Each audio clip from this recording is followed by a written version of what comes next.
नमस्कार, स्वागत है आप सभी का एबी स्टार न्यूज में और मैं हूं आपके साथ जुबैर चौधरी। वक्त तो चला है हमारी देवभूमि का, जहां सबसे पहले बात करेंगे उत्तराखंड में उत्तरकाशी में हुई पहली बर्फबारी की। उत्तरकाशी जिले के हर्षिल घाटी में इस सीजन की पहली बर्फबारी हुई है, जहां बर्फबारी से कई जगहों सड़कों पर बर्फ जम गई है, तो वहीं पहाड़ियां भी सफेद चादर से ढक गई हैं। हर्षिल घाटी के गंगोत्री, हर्षिल, मुगबा, धराली में बर्फबारी शुरू हुई, जिसके बाद निचले इलाकों में ठंड बढ़ गई है। ये पिछला जो महीना गया, अभी दिसंबर गया है, काफी सूखा गया है, मगर कल रात की बर्फबारी के बाद में अब अच्छे संकेत दिख रहे हैं और काफी लोग आना चाह रहे हैं। 10-12 मेरे पर्सनल ग्रुप्स हैं जो आना चाह रहे हैं, जिनको मैंने होल्ड करवाया हुआ है। तो अब आज मैंने सबको खबर दी है कि बर्फबारी स्टार्ट हो गई है और मौसम विभाग का फोरकास्टिंग भी आई हुई, अनुमान भी है कि होने वाली बर्फबारी। तो अगले हफ्ते में अच्छी बर्फबारी होगी तो मुझे उम्मीद है कि काफी अच्छे नंबर के टूरिस्ट आएंगे, खासकर नॉर्थ इंडिया से, दिल्ली, एनसीआर, गाजियाबाद, फरीदाबाद, चंडीगढ़, पंजाब, इस एरिया से काफी लोग आना चाह रहे हैं और सब लोग रेडी है। उनके बैग सब पैक्ड है, बस इंतजार हो रहा है कि थोड़ी सी बर्फ गिर जाए। तो आज काफी अच्छी बर्फ गिरी थी। तो उत्तराखंड में नए साल के मौके पर बड़ी संख्या में पर्यटक उत्तराखंड पहुंचते हैं। इसको लेकर ट्रैफिक पुलिस ने नए ट्रैफिक इंतजाम किए गए हैं, जिसको लेकर प्रशासन ने नए साल का बता दें कि नए साल का जो ट्रैफिक प्लान रहेगा वो बहुत ही साइंटिफिक तरीके स्वागत के लिए तैयार किया गया है। इन दिनों पहाड़ों की रानी मसूरी, नैनीताल में पर्यटक भारी संख्या में उमड़ रहे हैं। पर्यटकों के आने से पहाड़ों पर सारे रास्ते व्यस्त हैं, जिससे लोगों को काफी परेशानियों का सामना करना पड़ता है। ऐसे में अब देहरादून की जनता को परेशान नहीं होना पड़ेगा, क्योंकि एसपी ट्रैफिक देहरादून में एक विशेष प्लान बनाया गया है, जिसके अंतर्गत बाहर से आने वाले सभी वाहनों को इमेजिनरी बाईपास के माध्यम से मसूरी निकाला जाएगा। तो वहीं देहरादून सड़क शहर में बाहर से आने वाली गाड़ियों पर पूरी तरह से प्रतिबंध रहेगा। इस दौरान देहरादून की जिलाधिकारी सोनिका ने बताया कि सरकार की तरफ से जारी किए गए कोविड गाइडलाइंस का पूरी तरह से पालन करते हुए सभी होटल मालिकों को, सार्वजनिक प्रतिष्ठानों को सूचित कर दिया गया है। क्योंकि मेनली ट्रैफिक का लोड इस समय में बहुत ज़्यादा रहता है। जो भी टूरिस्ट आता है वो मसूरी की तरफ जाता है या शहर में भी काफ़ी लोड रहता है। उसके लिए एसएसपी साहब से और जो हमारे मजिस्ट्रेट हैं उन सभी को इंस्ट्रक्शंस हैं कि उन दिनों कम से अपनी पूरी तरह से तैयारी रखें और कोशिश करें कि लोगों को कम से कम असुविधा हो। कोविड की जैसे एसओपी हमें मिली है स्टेट गवर्नमेंट से, उसी तरह से हमारे द्वारा भी जारी कर दी गई है और कोविड अप्रोप्रिएट बिहेवियर को फॉलो करने के लिए तो बुलेटिन में बात अब हम मंगलोर की कर लेते हैं, जहां कोरोना को लेकर मंगलोर में प्रशासन अलर्ट मोड पर नजर आ रहा है। चीन में कोरोना से हो रही मौतों को लेकर देश में भी कोरोना से बचाव को लेकर तैयारियां शुरू कर दी हैं। तो वहीं उत्तराखंड में स्वास्थ्य विभाग पूरी तैयारियों के साथ जुटा हुआ है। प्रदेश के सभी मेडिकल कॉलेज, जिला अस्पताल से लेकर सभी सरकारी अस्पतालों में कोरोना बचाव के लिए ऑक्सीजन से लेकर तमाम जरूरी चिकित्सक संबंधित संसाधनों की पूर्ति करने में प्रशासन जुटा हुआ है। तो वहीं देवभूमि प्रवेश द्वार मंगलौर से भी सीएचसी अस्पताल में स्वास्थ्य विभाग ने तैयारियां पूरी कर ली हैं, जहां रिडेम टेस्ट और बेड पर्याप्त मात्रा में ऑक्सीजन के साथ साथ जरूरी सुविधाएं अस्पताल में मौजूदा कराई गई हैं। तो वहीं लोगों को भी कोरोना के लिए नए वेरिएंट के बारे में जागरूक किया जा रहा है।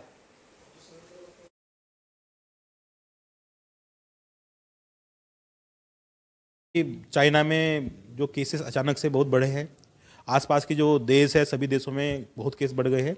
उसी स्थिति को देखते हुए हमारे स्वास्थ्य महानिदेशालय ने भी हम लोगों को सजग किया और उत्तराखंड में अभी व्यवस्था बहुत अच्छी है। और इसी क्रम में आज हम सामुदायिक स्वास्थ्य केंद्र मंगलौर की बात करूं तो हमारे यहाँ पर प्रचुर मात्रा में ऑक्सीजन की अवेलेबिलिटी है। ऑक्सीजन कंसंट्रेटर हमने सभी बेडों पर लगा दिए हैं। मेडिसिन भी हमारे पास पूरी है। एंटीजन किट, टेस्टिंग किट हमारे पास पूरी है। तो हम पूरी तरह तैयार है कि अगर वेव किसी भी रूप में आ जाए तो हम लोग पूरा स्टाफ सामुदायिक स्वास्थ्य केंद्र मंगलौर पूरी तरह से तैयार है हम उससे लड़ने के लिए। यहाँ पे 10 हमने आइसोलेशन बेड जो जिसपे गैस पाइपलाइन है वो फिट हो गई है, ऑक्सीजन की है, उनको हमने चेक भी कर लिया है।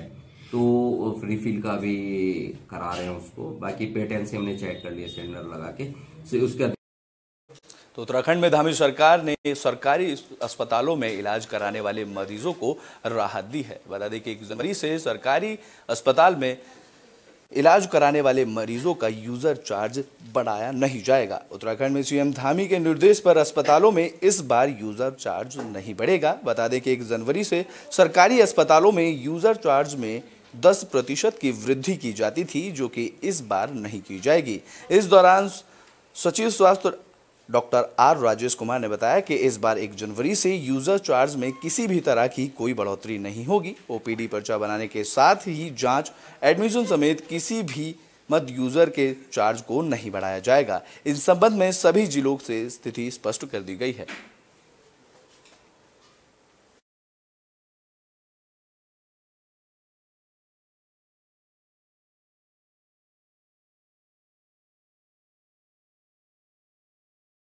तो बुलेटिन में बात अब देहरादून की कर लेते हैं, जहां नित्यानंद स्वामी जन संवाद कार्यक्रम आयोजन किया गया। देहरादून में नित्यानंद जन सेवा समिति ने स्वास्थ्य राजनीतिक सम्मान 2022 कार्यक्रम का आयोजन किया। इस कार्यक्रम में सीएम पुष्कर सिंह धामी ने शिरकत की। बता दें कि कार्यक्रम का आयोजन सीएम आवास के मुख्य सेवक सदन से देश के पहले मुख्यमंत्री नित्यानंद स्वामी की 94वीं जयंती के मौके पर किया गया। इस दौरान सीएम धामी को भी सम्मानित किया गया। उनके अलावा संगीत, शिक्षा, उद्योग, चिकित्सा और सांस्कृतिक जगत से जुड़े 5 लोगों को भी उत्तराखंड गौरव से सम्मानित किया गया। कार्यक्रम के दौरान मुख्यमंत्री पुष्कर सिंह धामी ने कहा कि इससे पहले पूर्व मुख्यमंत्री नित्यानंद स्वामी की कोशिशें हमेशा समाज के अंतिम पायदान पर खड़े व्यक्ति तक सेवा प्रदान करने की थी, चाहे वकील के रूप में हो या सामाजिक कार्यकर्ता या फिर मुख्यमंत्री के रूप में। नित्यानंद स्वामी से हमें बहुत कुछ सीखने को मिला है। साथ ही मुख्यमंत्री ने कहा कि मुख्यमंत्री रहते हुए उन्होंने शिक्षा, स्वास्थ्य की दिशा में काम किया और सैनिकों के हित के लिए हमेशा आगे रहे।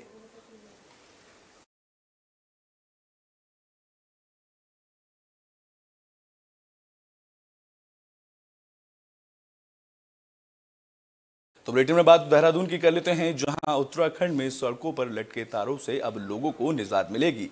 इसके लिए प्रशासन ने टेंडर पास कर दिया है। देहरादून में प्रमुख सड़कों से लगे हुए बिजली के खंभों पर तारों के गुच्छे से निजात पाने के लिए प्रशासन की तरफ से अहम पहल की गई है, जिसको लेकर स्मार्ट सिटी की सीईओ सोनका ने बताया कि डिपार्टमेंट की तरफ से इसके लिए प्रयास किया जा रहा है। जो तार शहर की प्रमुख सड़कों पर लटके हुए हैं, उन तारों को अंडरग्राउंड करने का काम डिपार्टमेंट की तरफ से जल्द ही पूरा कर लिया जाएगा। तो उनका ने बताया कि इसके लिए टेंडर जारी कर चुके हैं और जल्द ही जल्द इनको अंडरग्राउंड कर दिया जाएगा।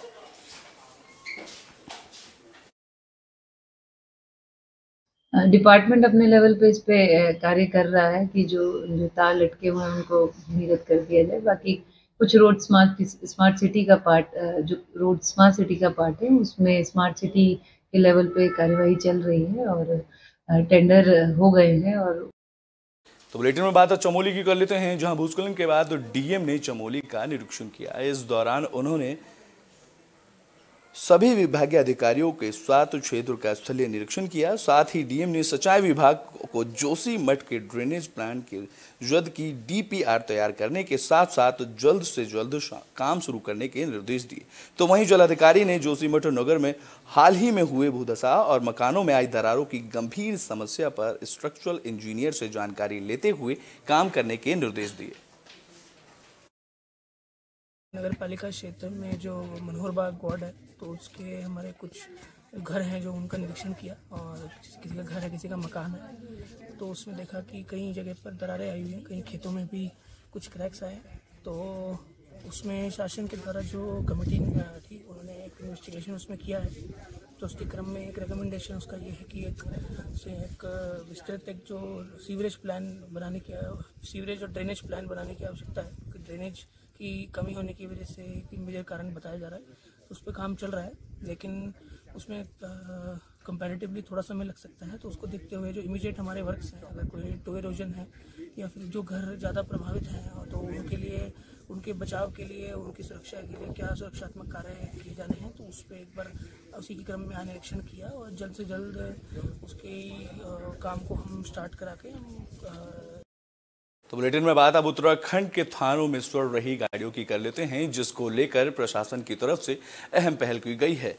बता दें कि उत्तराखंड के थानों में काफी दिनों से सड़ रही सीज की गई लवारिस गाड़ियों को शासन की तरफ से एक बड़ी कार्रवाई की जा रही है, जिसमें उन्होंने कहा है कि इसके लिए एक अलग विभाग केंद्र सरकार की पहल पर बनाना चाहिए, क्योंकि ये समस्या पूरे देश की है। क्योंकि उत्तराखंड में ज़्यादातर थानों में कई लवारिस गाड़ियां सीज पड़ी हैं, जिनको लेकर उनके लिए कोई भी व्यक्ति आगे नहीं आ रहा। इसके लिए सीधे तौर पर एसपी ट्रैफिक ने बताया कि इसके लिए एक अलग विभाग केंद्र सरकार की पहल पर बनना चाहिए, क्योंकि ये समस्या उत्तराखंड की नहीं पूरे देश की समस्या है।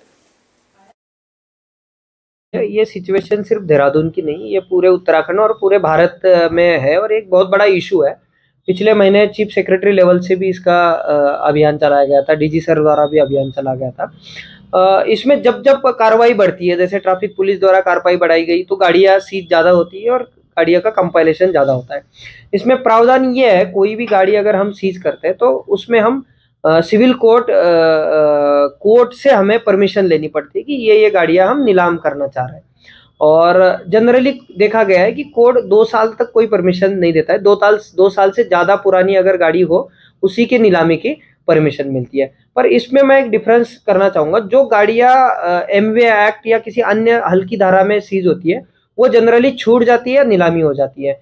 बहुत सारे वाहन वैसे रहते हैं जो आईपीसी के या अन्य मुकदमों में माल मुकदमा के तौर पे रखे जाते हैं। और जैसे फॉर एग्जांपल रोड एक्सीडेंट में कोई गाड़ियां 2 गाड़ियां जमा है थाने में, तो उसका कोर्ट जाने के लिए 6 महीने, कोर्ट में वो लिस्ट होने के लिए अगेन 1-1.5 साल, और लिस्ट होने के बाद मुकदमा निस्तारण के लिए लगभग 4 से 5-6 साल लग जाते हैं। उसमें कोई मुकदमा अगर हाई कोर्ट में अपील में जाता है तो वो माल मुकदमे के तौर पे और कंटिन्यू रहेगा। तो इस तरीके से उसका डिस्पोजल इतना आसान नहीं है जितना हमें दिखाई देता है। तो इसमें मुझे लगता है पुलिस तौर पे या शासन तौर से ज़्यादा कहीं एक सेंट्रल लेवल पे एक अच्छा कानून बन जाए, क्योंकि ये नेशनल एसेट है। और वो हमारी देवभूमि में अभी के लिए बस इतना ही। देश और दुनिया की तमाम खबरों के लिए देखते रहें एबी स्टार न्यूज़।